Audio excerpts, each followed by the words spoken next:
Good afternoon. It is Tuesday, January 30th in beautiful Friday Harbor on beautiful San Juan Island in beautiful San Juan County in beautiful Washington in beautiful Pacific Northwest on the beautiful planet Earth. With me is, this is Tuesday, so it's Heather Spaulding Day. Hi. Yes. Hello. Hi.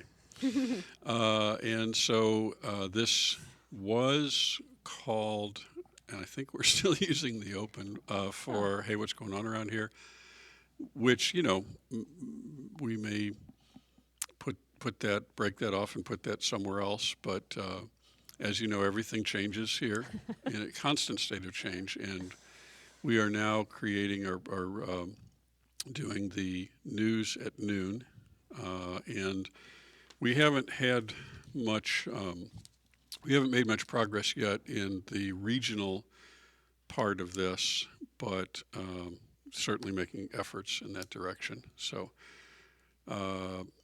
thank you for adapting to the slightly different format, although it's really the same thing, It's just the with same a thing. different package. Yeah. So what we do here is we basically talk about the main stories or the most important or the most interesting stories in the Journal of the San Juans. And Heather does a beautiful job, as everyone knows. It's not just my opinion. Everybody knows that. Thank you. So Thank you, everyone. what do you want to talk about first? And this is stuff, by the way, that is coming out today, tomorrow, whenever you get your new Your paper. copy of the paper, or whenever you choose. Do they get an email when it hits? I think we do send out newsletters. I think we do have that option of having Okay. a breaking news. Either that, or everybody thing. just has the habit of going Yeah. to the Right. electronic version. But Mhm. anyway, so we're trying to mostly talk about content that is basically just coming into the community. And by the way, after we get started here, anyone who would like to join in is completely welcome to call us at 360-745-CNL2. That's on your screen. We'll keep that up during this entire conversation. So 360-745-CNL2. And Heather has already agreed to take phone calls or comments. And so we're happy to do that. I think this is the first show out of 14, I think, where we're going to do that. Calls? So please Wow. call. We'd be happy to talk. Or you can just tell Heather Spaulding what a great job she does. I tell you that all the time. But Yes, and that's much appreciated. let's hear that from other people too. Yeah, it's So- always good to hear. First story to talk about. I'm going to start with the Home Trust and the town working through their Hollywalk permit issues because the hearing is coming up on Thursday where the town council will make their decision on an appeal by the Home Trust. And what happened was apparently, and let's see if I can summarize this quickly, but 3 years ago, something along those lines, as the Home Trust developed and applied for permits for Hollywalk, which, by the way, is a little development. I think there's about 8 units, which means, a few different families can now have affordable housing in Friday Harbor, and it's on Hollywalk, which is on Price Street, or off of Price Street. So when they were applying for their original site plans, there are 2 different kinds of site plan permits that you could get. One is called a binding one, and one is a regular one. Well, they applied for the regular one when they should have applied for the binding. Mhm. And the binding, the reason for that is because the binding allows them to sell the units the way that they do, affordable housing, and it kind of is the way the state classifies more of a subdivision, which I think might be part of the reason why they didn't. They weren't really considering it a subdivision per se, but they thought that the regular site plan permit fit more. Clearly, the town kind of did too because they went with that. They got 9 permits under the regular site plan permit. Now the homes are occupied. But as the people moved into their homes, they realized that it wasn't right, and they weren't unable to finalize their mortgages because they needed to be under this binding. So that's where the issue with the binding comes in, is it's that title transfer Right. that becomes Right. an issue. So it also meant suddenly that they had to do improvements on Hollywalk Place right in front of their house, which they were never told before. It was never an issue. And these improvements, The residents had to pay for that? the Home Trust does, Oh, okay. which comes into some of the homeowners' fees, Yeah. I believe, Yeah. partially. But it's not. You're not just talking a little bit of change. Right. It's could cost up to $200,000, approximately. Wow. And it means they have to tear out a whole bunch of work that they already did. So this isn't just a small little. And the clock is ticking, because every month that they don't get this fixed, it could mean more fees onto their mortgages and things like that. So hope I'm explaining this well. We call this a mess. Yeah, it's definitely a mess. You can listen to the hearing. So they applied to the town council to waive the notice of administrative appeal, or notice of administrator's decision, which was the town permit center saying, that you have to have this, Right. and you have to do these improvements. Ryan Erickson, who is the director of the community, or the town's planning, said, the best way to do this actually is to apply for a design variance. And the Home Trust said, well, okay, but that's going to take us additional months, and that's their problem. Like, they want this resolved now. So this appeal happened. They talked to the council, laid out their case. Ryan Erickson was able to talk about the staff's opinions, where he was coming from. The whole hearing is on the town's website if anyone wants to watch it, which I kind of recommend that you do, because it was very interesting learning about this process. And one of the things that came out of it was that the town has not put forward the same financial dedication to affordable housing that the county has.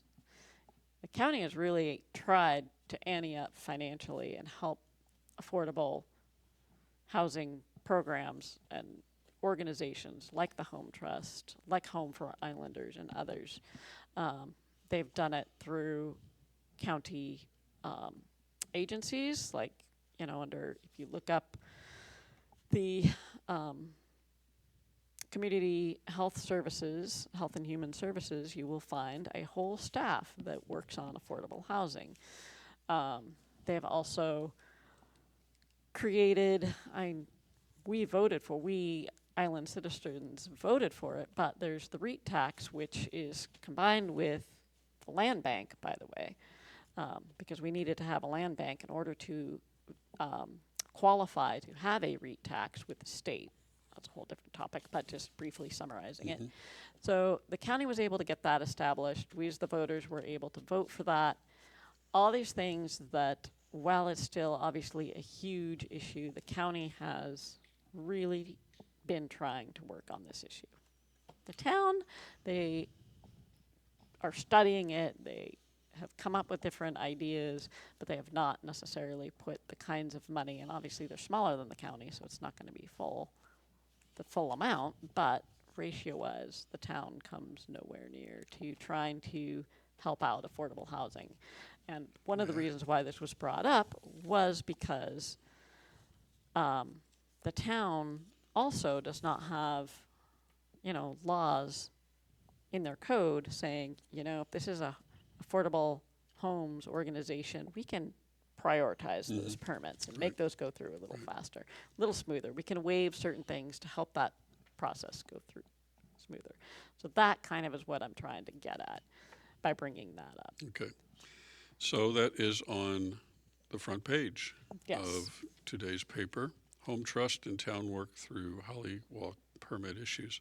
If I know one thing about this island, housing and property are things that many, many, many people want to stay current on. So Yeah, even though it's at the definitely. bottom of the front page, I It's still wonder there. if it is going to be the number one read story this week. Yeah. Okay. Couple other little things. The hearing is February 1st at noon at the town. They're still accepting comments, so if you have something to say about it, you can certainly still write in. Good or job. Good you know, reporting. go to that hearing and Good tell job. them. Then top of fold today is Craig and Kathy Nett's Cabaret Corner. Yes. Nice. I'm sure Yeah. they're going to be really happy with this coverage. We talk about it all the time. What's your take on it? Give your version of it. I'm just excited that they're doing this. I think it'll be a fun Valentine's Day thing, and It's Valentine's Day, but then it's 3 more days, I think. 3 more days? So it's 14, skips the 15th, 16th, 17th, 18th. Yep. Yeah, we're going on the 14th. We're nice. taking my dad. He's coming from Bainbridge Oh. Island. Yeah. We Very have a cool. VIP table, that table in the very back. So look at us. Woohoo. Nice, Yeah. actually. It's called the VIP table. It's the farthest away from the whole thing, so I don't know why they call it that. But anyway, yeah, we're next door to Studio Jam, so we can hear the rehearsals, and it sounds good. They sound very good, so I think it's going to be a great show. I haven't talked to them in a few days. I don't know how many tickets they have left, but they have assured us that they do sell out to some of the shows. So And this probably would be one. it would be a good idea, folks, to go on the Studio Jam site. I think it's just studiojam.com.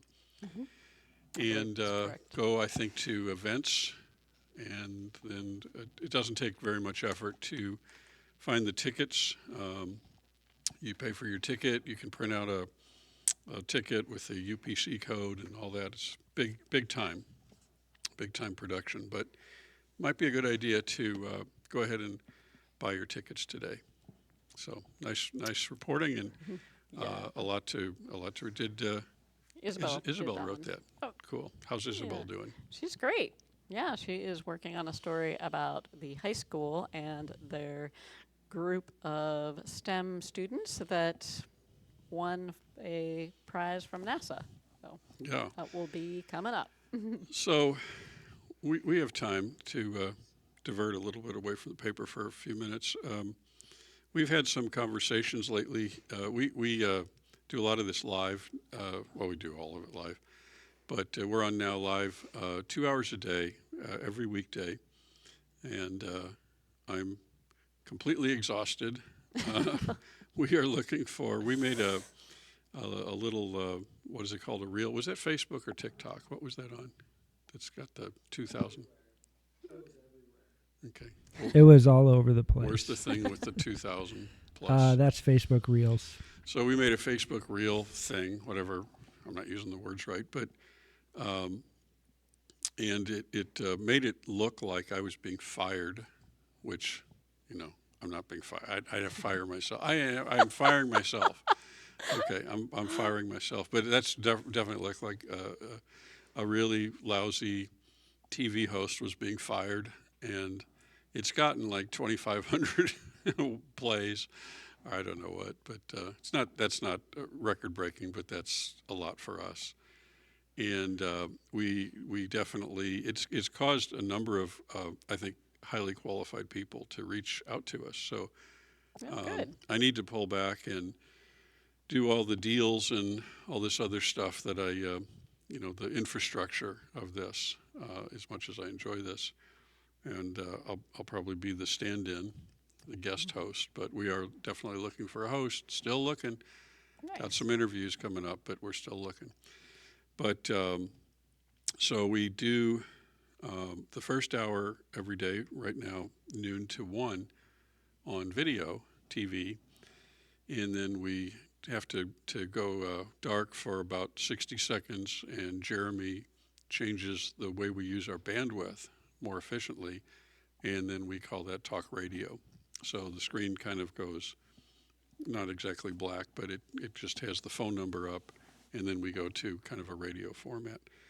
And we take calls live. We take a call right now if anybody would call us. I know somebody's watching. I couldn't say that. I could not say that as recent as a month ago, but now I know for a fact some people are watching. You're just not calling. You need to call us. But How many people watch us?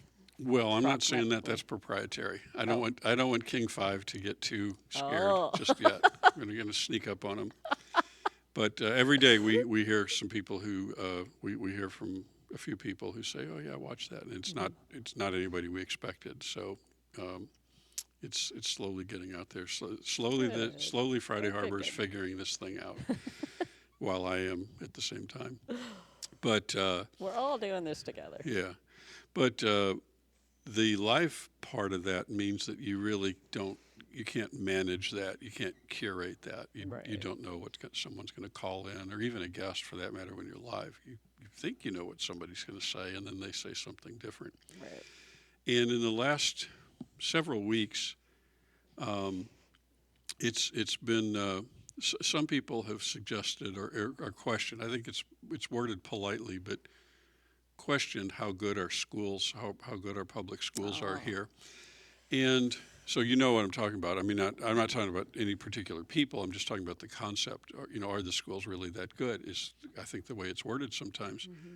And I approach this personally from the standpoint of wherever you are, you should assume you have good schools. Now, not every school is a great school, but there's teachers everywhere, in every school, doing their best with what they have. And I don't think it's an invalid question, but it's not the way I think we should approach this. I think we should approach this almost a given. Our schools are good, right? And then how good and how So you've been covering this longer than me, and you're closer to a lot of these stories. Do you think we have good schools? I am going to answer it this way. I don't think it's an invalid question. However, this is not the first time the STEM group over the years has won something from this NASA. So that should tell you something. At the same time period, we have a group of thespians from our school that also are winning things and proceeding through their competing at state, I think. So that should also tell you something in a completely different direction. So now you've got two areas where the school is, some of the students anyway, are clearly doing very well. I can tell you, having gone to school here, I did not dislike it when I was here. Well, I mean, any more than any other usual kid. Right. But we really did not have anywhere near the resources that we have now. We did not have a STEM program.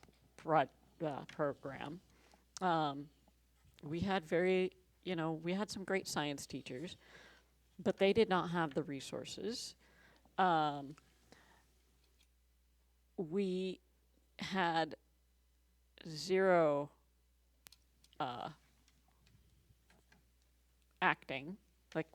A group of us would get together and a teacher would help us, and we'd put on a school play. That was our thespian experience. That was what our resources were at the time. There was no community theater where we could get up on stage. I graduated right about the time that was being built. So if you kind of look at the larger picture and look at the evidence in front of you, we have good schools. We have kids that are competing against other huge school districts and winning prizes for sciences. We have overcome a lot of that barrier of getting resources, So I think that, yes, we have good schools, and not only that, our school has come an incredibly long way. And I think part of that also has to do with the development of the Spring Street International School, which we also was not in existence when I was in high school. That came after I graduated. My niece and nephew attended Spring Street School, and they loved it, and they had an amazing time. They went on a lot of those trips that the Spring Street School does.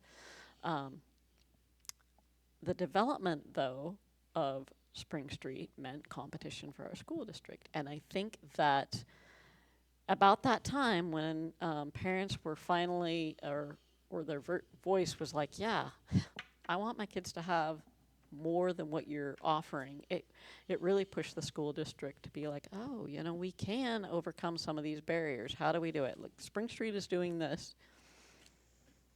What can we do? That's a great story. So And it's totally plausible. Competition works. it does. Competition works, and yet it's not direct, like a rivalry, but one organization kind of can model this is what's possible, and then you kind of awaken the aspirations of the other, right? Yeah. And so you just shoot higher, and Right. and sometimes you Right. miss, and often Sometimes you not. don't miss. And Yeah. these are kids. Kids are incredibly adaptable.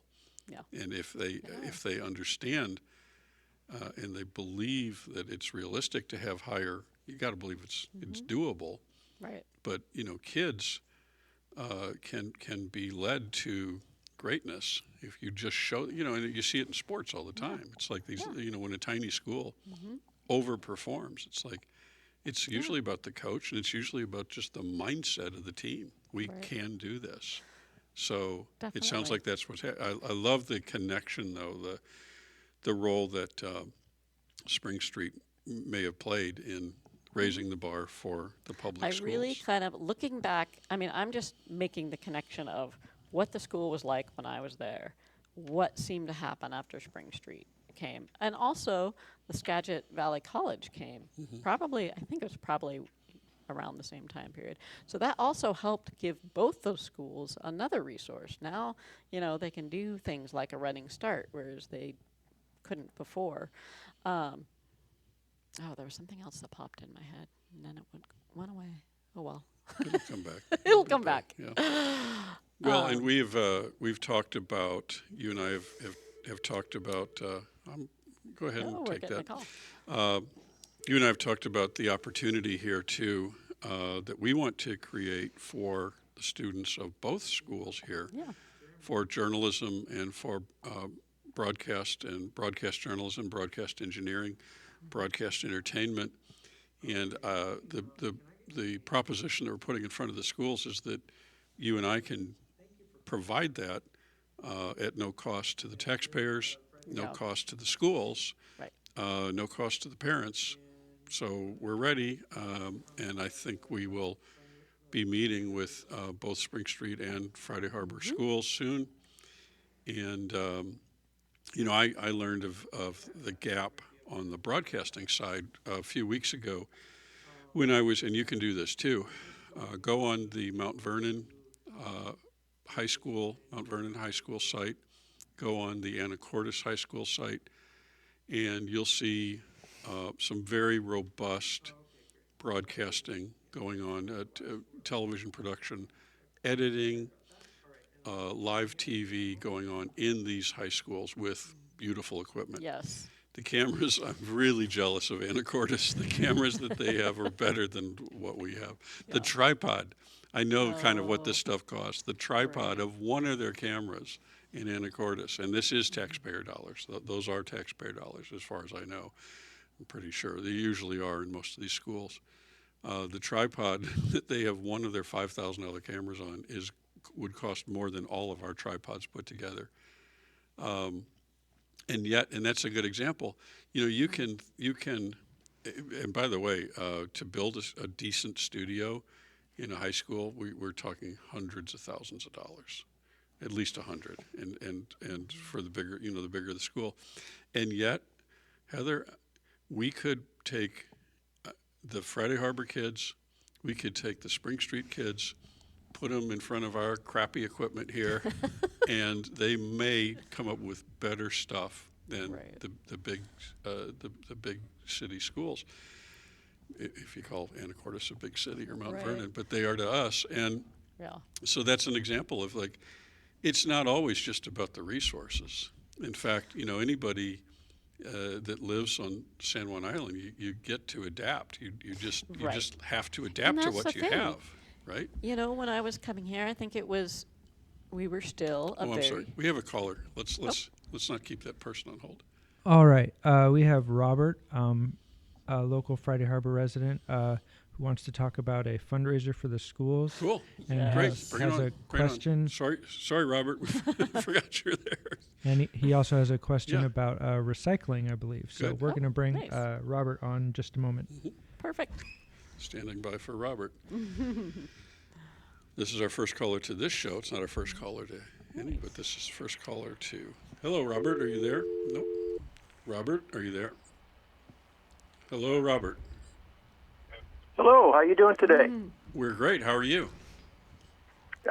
Well, doing well. I just recently moved to the island and really enjoying things here. And I wanted to mention that there is a fundraiser happening this Friday evening, I believe, and I believe it's in the same building as the C&L Studios, and it's for the athletics programs for the elementary and middle school children here in town. Is that in the It's a Masons? spaghetti. Is that up Yes. in the Masons? Okay, great. Yeah, and I'm told it's upstairs, I Right. believe. That's what Yeah. it is. And it's a spaghetti dinner, just a fundraiser for the athletic programs. And I'll be there. I don't have any kids in the school system, but I do think it's really important to support the students in whatever way. That's terrific. Yeah, What time? absolutely. Do you know the time? I think it's at 7. I wish I had that information right in front of me, but I don't have it handy. But I heard you discussing the schools. That's why I wanted to bring Sure. it up. Yeah. Oh, I'm so glad you did. Where can people go to get those details? Wow. Well, you know what? We'll do that. I- We'll do that, and we'll find Yeah. out, and we will have that tomorrow, Wednesday, Thursday, and Friday. Yep. I'll try have to get that on Yeah, the I journal saw too. it on the Facebook What's Up Friday Harbor Okay. page. Great. Perfect. We will get that, and we will the rest of the week we'll promote that. And spaghetti. Great. And also, spaghetti. Everybody Yeah. loves spaghetti. Yeah. Absolutely. Hey, I also have a question about recycling services on the island. I don't know if you're able to address that or not. What I'm curious about is if there is a place to drop off recycling. I know there's a place up on Roche Harbor Road. It looks like it's perhaps an individual's recycling service of some sort. And I've also heard that you can drop things off next to the treasure hounds. But I'm really fuzzy on the details on that. Do you folks have any information about it? I can tell you what I know. You can drop recycling off at the San Juan County or the San Juan Island Transfer Station, and that is off of Roche Harbor Road. I think it's like $5 for recycling, something like that. You can also get San Juan Sanitation. They do a mixed recycling, and then just recently, as in like last fall, the San Juan County Solid Waste Management, which is part of the Environmental Stewardship Department, they have worked with San Juan Sanitation, Lautenbau Recycling. I think he's the one that does our sanitation. Anyway, they have like that really thin plastic film recycling now in front of Marketplace. That's their only like island Collection place where point. you can collection point where you can recycle your plastic films. But that's pretty cool. So those are the 3 things I know of. And then, Jeremy, you do a lot of recycling. No, you don't know. You like her answer? Okay, I like her answer. Oh, good. Too. All right. Now, when you're recycling, I don't think you're supposed to recycle milk cartons, right? I don't think you should do that. Because milk cartons have like a film of aluminum or something in them, and I want to do a thing. I want to go up to the recycling or to the transfer center, and I want him to do a primer, like a basics. This is what we want. This is what we don't want. I know they don't want like thin plastic bags from the store. Right. That gums up That is, yeah, that's where you go to the plastic film Yeah. place at Marketplace. at Marketplace. Okay. Well, there's we will go to work on that one too. But I think Heather gave you a pretty good starting point. And also, if you do try to recycle, I don't think you're supposed to. Like the things that hold the 6-packs, you're supposed to cut those. Even if you don't recycle, you should cut Just those cut those. Yeah. so that a bird can't get stuck in it or Right. Any sort of wildlife. right. So Yeah. you needed to hear that from us, right? Well, some people still need to hear it. So it's good to point that out. A good place to look for that information is actually the county website and the environmental stewardship area. And they have a whole solid waste management area that talks about recycling, and it talks about minimizing our waste stream, all that kind of stuff. Is our guest still with us? Yes, unfortunately, the audio from Heather is not coming through over the Oh, no. phone. It comes through over the computer, but I have the computer turned down because of the time delay. Sorry about that. Can you hear my? Oh, no worries. Can you hear I me? can hear you just fine. Oh, yeah. darn. Okay. And I can hear Heather, but the audio is garbled a bit. But I can go back and watch the recording and get that All right. information. Well, sorry about that. Yeah, me too. We're just figuring all this out. So, but anyway, thank you, and we will definitely look into the details for the fundraiser Friday night upstairs at the Masons Hall, and we'll corral that stuff on the recycling too, and we'll put that on the website too. So, look for that Absolutely. to be on the cnl2.com website in the next 24 hours. Excellent. All right. Well, listen, I really like CNL too. I'm glad that Thank you. that I discovered that, and I'm glad that you folks are providing this service for the island. It's really important. Thank you so much. I hope you have a great day. Thanks, Robert. All right. Bye-bye. Bye-bye. That kind of brings us back to the school. I remembered what I forgot, and that is our San Juan Island Public School Foundation, and which is another amazing thing that this school is able to have. It's the Public School Foundation is a nonprofit. They have funding that they get from donors, and that money goes towards specialized projects that teachers might need. If a teacher needs, for example, funding to take some kids off island, they can apply to the Public School Foundation and get additional money. If a science teacher needs extra equipment somehow, they can apply and get that. So that's a really cool thing, and kind of shows how this community really cares about our students, our schools, and really pulls together to make sure that we have what we need. Our school system has to overcome a lot on this island in order to, meet things that every other school on the mainland has at their fingertips. Right. And Yep. I just think that they're doing an amazing job meeting that bar far more than, they used to. Everything is harder here. Yeah, Everything. It's harder to run a business. Mm-hmm. It's harder to run the schools. Mm-hmm. There's the transportation component, but it's like we're all kind of in a boat here together, and that's it. Yeah. It's very hard to bring workers in from a distance here, so we have to make everything work here. I'm learning that with CNL too. It's like, Yeah. there might be somebody pretty close that would like to help, but they're not going to be able to help because they're not here. Yeah. So it is a real challenge, and so yeah, It is. I think I'm glad to hear that you think we have good schools. I really do. It's my impression that we Yeah. have good schools. And maybe it's me looking back at the way that it used to be compared to what it is now, but I don't think so. The fact that these kids get the awards that they do, watching their plays, like, oh my goodness, you don't see them stopping and trying to remember their lines. Like, they are professional. you know, when I was in school, that was the whole thing throughout the play. Each kid would stop for a minute and be like, oh yeah, this is what I'm supposed to say. Our You know? our first employee here is Matthew Rice. He works here part-time now, and he is a graduate of Spring Street. Nice.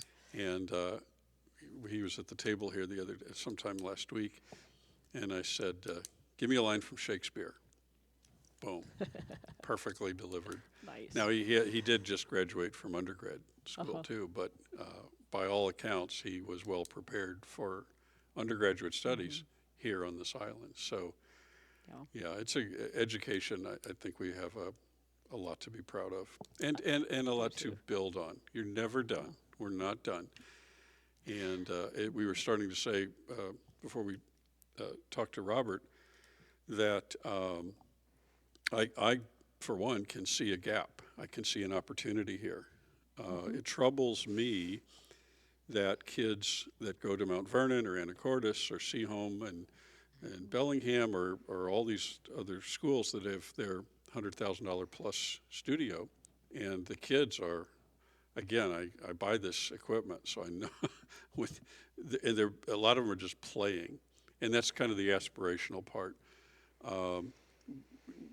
If we have a situation here, if we can develop a situation where the kids on this island can work with us and help produce these shows and help learn how to do the equipment and all that, we're not going to just turn over the equipment and say go play, which I see an awful lot of in these other schools. I don't understand that, and I know that you're not going to do that on the journalism side. It's Right. like, no, we're going to expect more of you, and that's always, I think, I'm a parent. You want to expect more. You can always, within reason, up to a point, you always want to expect more from a kid. They understand that. Right. And so we will not turn over the equipment and say go out and play, go ask each other what you're going to do on spring break or stuff like that. It's going to be go cover some news from your standpoint. You can tell us what you think news is, but we're going to teach you how to cover it, Right. and then you're going to come back and explain to us what's going on in this community. Right. And you're going to learn editing, you're going to learn shooting, you're going to learn interviewing, you'll learn studio skills. In your case, you learn fact checking and AP style, AP style good and, writing skills, yeah. how to bring somebody into a story. interviewing, photography, Yep. all these things. You and I want to teach this. Again, no cost to the taxpayers, but it's not just a frivolous thing.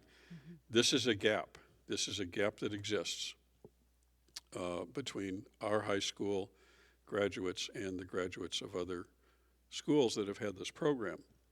They know what to do with the camera. They know how to do A/B editing. They know these things. They know how to run a switcher, and it troubles me. I think there's a gap there that we need to close. We need to close that gap on Orcas. We need to close that gap on Lopez as well. So Yep. that's the dream. That's what we're going to try to do, starting, I think, in a meeting, possibly even this week. So Yeah, we'll see what happens. I'm really looking forward to that discussion. And I just wanted to mention one more thing about the schools, and that is there is a levy coming up. Our intern wrote a great story about the levy. It's going to be, the levy is in February, I think it's around February 14th, 13th. That's when it's on the ballot. That is particularly for maintenance and tech stuff. So that means that if this levy passes, they will be able to keep maintaining their buildings, which is obviously hugely important. Yeah. The elementary school's pipes froze during our cold snap. Fortunately, that is covered by insurance, but it's those kind of things. Like, we need to make sure that this is a healthy building and that building is up to par as we're sending our kids there. So we need to keep those buildings up to speed. And then the other part of it is this, making sure that they have up-to-date technology. So that's super important in schools today. They need to have computers. Is that you know. largely what it is computers? I think so. I think that's what I was reading in here. Yeah, well, yeah, you, you don't want to teach Sorry. kids Yeah. or have kids learning on old computers. That's kind of, Yeah. that's You kind gotta of have all that obvious. stuff up to date. Good. So why don't we take a little break here, and I don't know if you've got anything queued up, Jeremy. If you don't, we can go into Pet of the Week, one of your favorites. Yeah, definitely. Here's your Pet of the Week. And it's not fair because you always get this before we do, so, but that's okay. All right. You're Go ahead. Okay. Pet of the week is actually Pets of the Week. It's 5 female, 6-month-old cats. So they're basically kittens, but they're older kittens. They came from Olympia. They have kind of been through a lot. They seem all to be in good health, but pretty shy because of what they've been through. So they need some help kind of getting used to people. And there is a black one, a Siamese, and a tabby, or the different ones. The picture is, you can see that tabby there, Yeah, or the Siamese. just hanging And out. Just hanging Hanging out. When you say from Olympia, what does that mean? Yeah. Oh, Olympia, Washington. Right. I They- mean, how did they get here? This shelter is amazing, and they work with shelters not only throughout the state, but the country, and even I think internationally sometimes, and bring pets here to help them find homes better. So if there's a shelter in Olympia who's having trouble finding a home, or maybe they're just full, they can't take the cats, so they send them to Friday Harbor. Are there many other shelters that do that? That There are a accept few. from? Yeah. So they kind of moved around. Yeah. There's this kind of network, Yep. and we're one of them. We're one of the We places. are one of 'em. Because obviously we have a reputation for absorbing that that excess supply, and this is a no-kill shelter. Is that Yep. right? Yeah. And I think that's part of what and I could be wrong about this, but I'm pretty sure that one of the things that no-kill shelters do is kind of help move them around, because Right. just because they can't find a home in one area doesn't Right. mean they can't in another area. So for cat lovers, this is your day. This is your day. Go on It's down. Wild Cats of the Week. Look at that. How could you I know. not? Yep. And their names are, what are their names? Is it on the Where's it page? There is a page say? 2 to this. I don't know. I don't know the names. Well, anyway. Oh, here it is. Puma, cheetah, lynx, and ocelot and panther. Nice. And they don't need to be adopted out as a group, or No. do they? Yeah, they're not expecting that. No. Okay. And speaking of animals, it's coming into focus that there's some sad news coming out of the Center for Whale Research. They made some observations in one of their runs on Saturday that it looks like, I don't even like to say this sentence, but it looks like J60, the 1-month-old male, is possibly gone, possibly deceased. From their announcement from, I think, yesterday or today, I'm reading for their announcement from Center for Whale Research announcement, based on this encounter Saturday, we now believe that J60 is sadly deceased. Unlike adult whales, which may travel a significant distance from other whales for extended periods, we would not expect a 1-month-old to be on its own for the length of time that they observed. So, yeah. So, but we're really lucky to have an organization that is watching this so closely. There's J60 from, I think that was shot about 2 weeks ago, that photo. And His little face. yeah, and then there's another one, Jeremy, if you want to look at the close-up. So, yeah, it's tough. But at least we have an organization that is monitoring this closely and Yeah. gathering the facts and keeping this front and center. They have a very good pipeline to the Seattle media. This is in the Seattle Times this morning. And there are people far, far, far beyond the San Juans that are just as heartbroken as we are. So, yeah, there you go. So, Yeah. do you have anything happier, anything crazy in the sheriff's report? I don't know why I Oh, turned to let's like see. the sheriff and all the crimes he has to deal with, and I'm like looking for entertainment, but I don't think I'm the only one. No, the sheriff's log is one of our more popular ones. I know from my news days that people either want to laugh or they want to be outraged. So Yeah. it's one or the other. And Sheriff Peter provides the full range in his. Yes. Well, poor Lopez had a road blocked due to, I believe by bale they mean a hay bale.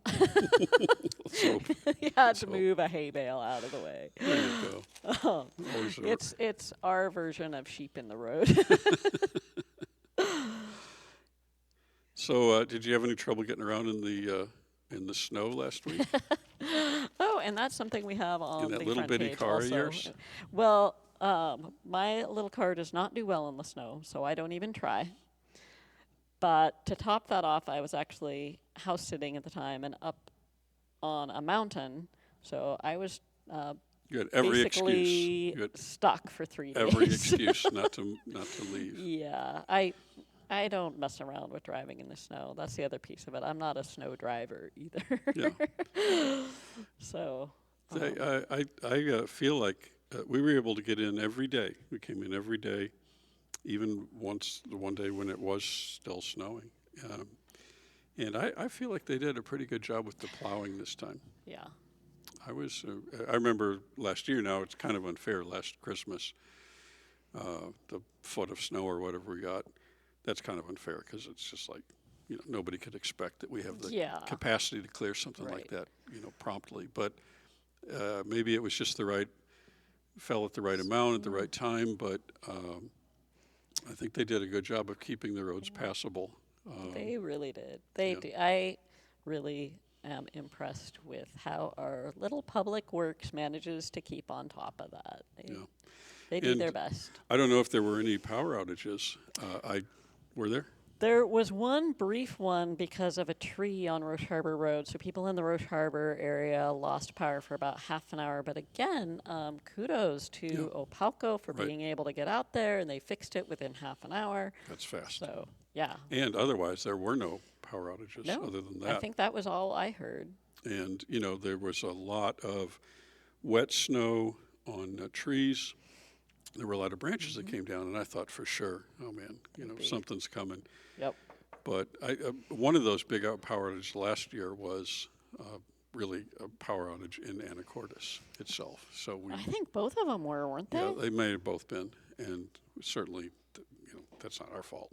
No. But so yeah, and all of the clearing on Roche Harbor Road this past summer, I think they're doing a good job.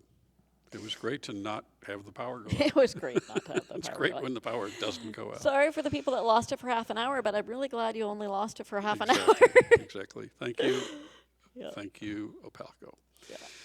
Well, we are going to call that a day. Did you have anything else you wanted to talk about? Any other articles you want to call out? I don't think so. Those were the main ones. I'm really glad we got to go in depth about the schools. Yeah. So good questions on that. Yeah. All right. Well, we're going to take our little break here for, we're going to break until, let's say, right at 1 o'clock, and we'll come back on with a different bandwidth. I know you don't know what that means, but that saves us money to change the way we transmit this more conservatively. So we'll be back in 9 minutes or so, 8 or 9 minutes, with radio only, and hopefully take some more calls. Yeah. But I won't be Otherwise, here. So. Yeah, Heather will be gone. Heather's going to go to lunch, Yep. and we will. If you don't call, then you just got to listen to me babble for a whole hour. So that's, you got to call. So and then we'll babble together. So, thank you very much, Thank you for having me. and we'll be back in 8 minutes. Thank you. Perfect.